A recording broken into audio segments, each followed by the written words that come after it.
Hello friends, welcome to Purushottam academy. So ఎవరైతే AP EAPCET exam అయితే రాశారో ఆ స్టూడెంట్స్ ఎవరు కూడా ఇబ్బంది పడకుండా మనకి ఎంసెట్ అఫీషియల్ వెబ్సైట్లో యూజర్ మాన్యువల్ అయితే పెట్టడం జరిగిందండి. ఈ యూజర్ మాన్యువల్లో మొత్తం డీటెయిల్స్ అన్ని A to Z మీకు కంప్లీట్ ప్రాసెస్ ప్రొసీజర్ అన్నీ కూడా క్లియర్గా మెన్షన్ చేశారు.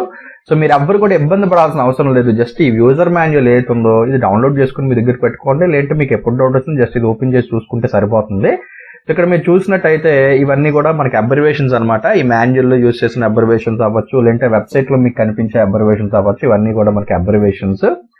అండ్ నెక్స్ట్ అలాగే ఇది వచ్చేసి మొత్తం ప్రాసెస్ ఫ్లో అనమాట మనకి. సో ఫస్ట్ క్యాండిడేట్ రిజిస్ట్రేషన్ జరుగుతుంది, తర్వాత application fee payment, certificate verification, certificate reupload, ఒకవేళ ఎవరికైనా అప్లికబుల్ అయితే ఇది web options, next seat allotment, provisional allotment order download చేసుకోవడం, self reporting, admission into allotted college. So ఇది టోటల్ గా ప్రాసెస్ ఫ్లో అనమాట. అండ్ ఇది మన అఫీషియల్ వెబ్సైట్ అండి. వెబ్సైట్ తాలూకా లింక్ నేను కింద డిస్క్రిప్షన్ లో మీకు ఇస్తాను. అండ్ ఇందులో అఫీషియల్ వెబ్సైట్ లోకి మీరు వెళ్ళిన తర్వాత ఇందులో క్లిక్ చేసినట్టయితే ఏపీ వెబ్సైట్ సంబంధించి మనకి ఇలాగా వెబ్సైట్ అయితే ఓపెన్ అవుతుంది అనమాట. సో ఇందులో మొత్తం అన్ని కూడా మీకు A to Z అన్ని అవైలబుల్ గా ఉన్నాయి. సో మీరు ఏది కూడా ఎక్కడ ఎత్తుక్కోవాల్సిన అవసరం లేదు. ప్రతిదీ కూడా ఇందులో మీకు క్లియర్ కట్ గా ఉంటుంది. ఇది క్యాండిడేట్ రిజిస్ట్రేషన్ సంబంధించి మొత్తం డీటెయిల్స్ అన్ని కూడా ఇక్కడ మీకు ఉన్నాయి. సో ఏమన్నా క్యాండిడేట్ రిజిస్ట్రేషన్ సంబంధించి మీకు డౌట్స్ ఉన్నట్టయితే ఇక్కడ మీరు చూస్తే మీకు క్లియర్ కట్ గా అర్థమైపోతుంది. ఇదంతా క్యాండిడేట్ రిజిస్ట్రేషన్ సంబంధించిన details. And next candidate registration అయిపోయిన తర్వాత మనం ఏదైతే పేమెంట్ చేస్తామో పేమెంట్ ఎలా అవుతుంది ఏంటి, పేమెంట్ సక్సెస్ అయిన తర్వాత మనకి రిసిప్ట్ అది ఎలా వస్తుంది ఏంటి, మొత్తం డీటెయిల్స్ అన్ని ఇక్కడ ఉన్నాయి. అండ్ అలాగే ఎవరైతే సర్టిఫికేట్ అప్లోడింగ్ ప్రాపర్ గా జరగలేదు అలాంటి వాళ్ళు రీఅప్లోడ్ చేసుకోవాలంటే దానికి సంబంధించిన డీటెయిల్స్ అన్ని కూడా ఇక్కడ మీకు ఇక్కడ ఇచ్చారు. అండ్ నెక్స్ట్ ఇక్కడ మీకు సర్టిఫికేట్ రీఅప్లోడ్ చేసుకోవడానికి మీకు ఇక్కడ ఆప్షన్ కనిపిస్తుంది చూసారా, సర్టిఫికేట్ రీఅప్లోడ్ అని. దీని మీద క్లిక్ చేసినట్టయితే మీరు సర్టిఫికేట్ రీఅప్లోడ్ చేసుకోవచ్చు. సో దానికి ఇక్కడ మీకు ఎలా వస్తుంది అనమాట, సర్టిఫికేట్ రీఅప్లోడ్ మీద క్లిక్ చేయగానే మీకు ఇలా ఓపెన్ అవుతుంది విండో. సో ఇందులో మీ డీటెయిల్స్ అండ్ నెక్స్ట్ మీరు ఏవైతే ఫైల్స్ అప్లోడ్ చేయాలనుకుంటున్నారో ఆ పర్టికులర్ డేటా అండ్ తలక ఫైల్ ఏదైతే ఉందో అది ఇక్కడ మీరు చూస్ ఫైల్ అని చెప్పి క్లిక్ చేసి అప్లోడ్ చేసుకోవచ్చు అనమాట. అండ్ నెక్స్ట్ ఇది వెబ్ ఆప్షన్స్. వెబ్ ఆప్షన్ సెలక్షన్కి వెళ్ళేటప్పుడు ఏంటంటే మనకు hall ticket number, date of birth ఈ రెండు అడుగుతుంది.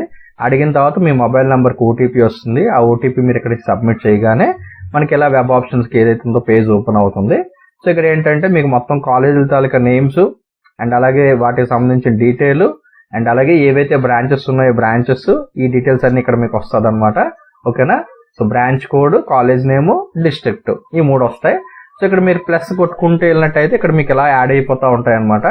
సో చూస్తున్నారు కదా, ఇక్కడ మీరు ఏవైతే యాడ్ చేసుకుంటూ వెళ్ళారో అవన్నీ కూడా యువతల వైపు మీకు కనిపిస్తూ ఉంటాయి. సో ఎన్నన్నా మీరు యాడ్ చేసుకోవచ్చు. చేసుకున్న తర్వాత మీరు ఆప్షన్స్ అటు ఇటు మూవ్ చేసుకోవచ్చు. ఇక్కడ మీరు చూస్తున్నారు కదా అప్ డౌన్ అని చెప్తుంది కదా. ఫర్ ఎగ్జాంపుల్ ఈ ఆప్షన్ ఉంది, ఈ సెకండ్ ఆప్షన్ పెట్టాలనుకున్నారు అనుకోండి, దీన్ని డౌన్ చేస్తే కిందకి వెళ్ళిపోతుంది. సో అలాగా మీరు ఎన్ని ఆప్షన్స్ అన్నా సరే చూస్ చేసుకోవచ్చు. సో పెద్ద ఇష్యూ అయితే ఏం లేదు. సో ఇది web options process. So web options మొత్తం అయిపోయిన వెంటనే మీరు సేవ్ అని కొట్టగానే మీకు ఎలా వస్తుంది, సేవ్డ్ సక్సెస్ఫుల్లీ అని చెప్పి వస్తుంది.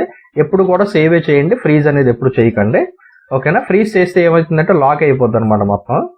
అండ్ నెక్స్ట్ ఇక్కడ ఒకవేళ మీరు ఫ్రీజ్ మీద క్లిక్ చేస్తే ఏమవుతుందంటే ఒకసారి ఫ్రీజ్ అయినట్టయితే మళ్ళీ మాడిఫై చేయడానికి అవ్వదు. ఫ్రీజ్ చెయ్యాలా పక్కాగా అని చెప్పి మీకు ఒకటి మెసేజ్ అయితే వస్తుంది. సో మీరు చూసుకోవచ్చు. బై మిస్టేక్ ఒకవేళ ఫ్రీజ్ కొట్టేసినా సరే ఇలా వస్తుంది కాబట్టి క్యాన్సిల్ చేసేసుకోండి, ఓకే అయితే కొట్టకండి. ఓకేనా. సో ఈ విధంగా మీరు ఎప్పుడు సేవ్ చేసుకుంటా ఉండండి. అండ్ సేవ్ చేసిన తర్వాత మీకు వెబ్ ఆప్షన్ ఫామ్ ఏదైతుందో ఈ విధంగా వస్తుంది. దీన్ని ప్రింట్అవుట్ తీసుకుని మీ దగ్గర పెట్టుకోండి. ఓకేనా.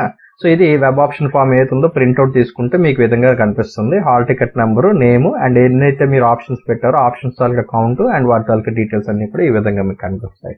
And next me provisional allotment order ఎలా ఉంటుంది, సెల్ఫ్ రిపోర్టింగ్ ఏంటి, ఈ టోటల్ ప్రాసెస్ అంతా కూడా ఆల్రెడీ మనతో ముందు వీడియోస్ లో కూడా చెప్పుకున్నాము. సో ఏదైతే ఇది ఉందో యూజర్ మాన్యువల్ ఒకటి మీ దగ్గర ఉన్నట్టయితే ఆల్మోస్ట్ మీకు ఏ డౌట్ ఉన్నా సరే ఇది రిఫర్ చేసుకుంటే మీకు చాలా చాలా హెల్ప్ఫుల్ గా ఉంటుంది అనమాట. ఎవరిని అడగాల్సిన అవసరం ఉండదు, ఎవరి మీద డిపెండ్ అవ్వాల్సిన అవసరం ఉండదు. అఫ్ కోర్స్ నేను ఎలాగో ఇండివిజువల్ గా ప్రతి దానికి వీడియోస్ అయితే చేసి పెట్టాను. సో ఎవరికైనా డౌట్ ఉంటే నా వీడియోస్ కూడా మీరు రిఫర్ చేయొచ్చు, ఇంకా కొంచెం ఈజీగా అండర్స్టాండింగ్ కోసం. అండ్ అందరూ కూడా ఎవరైతే ఇప్పుడు ఎంసెట్ కౌన్సిలింగ్ అటెండ్ అవుతున్నారో అందరూ కూడా ఈ యూజర్ మాన్యువల్ మీ దగ్గర రెడీగా పెట్టుకోండి. ఎప్పుడే డౌట్ ఉన్నా సరే రిఫర్ చేసుకోవడానికి మీకు చాలా చాలా హ్యాండీగా ఉంటుంది అనమాట. ఓకేనా. సో ఇంకేమైనా డౌట్స్ ఉన్నట్టయితే కింద కామెంట్ సెక్షన్ లో కామెంట్ చేయండి. డెఫినెట్లీ నేను మీకు హెల్ప్ చేయడానికి ట్రై చేస్తాను. ఓకేనా friends, thanks for watching this video.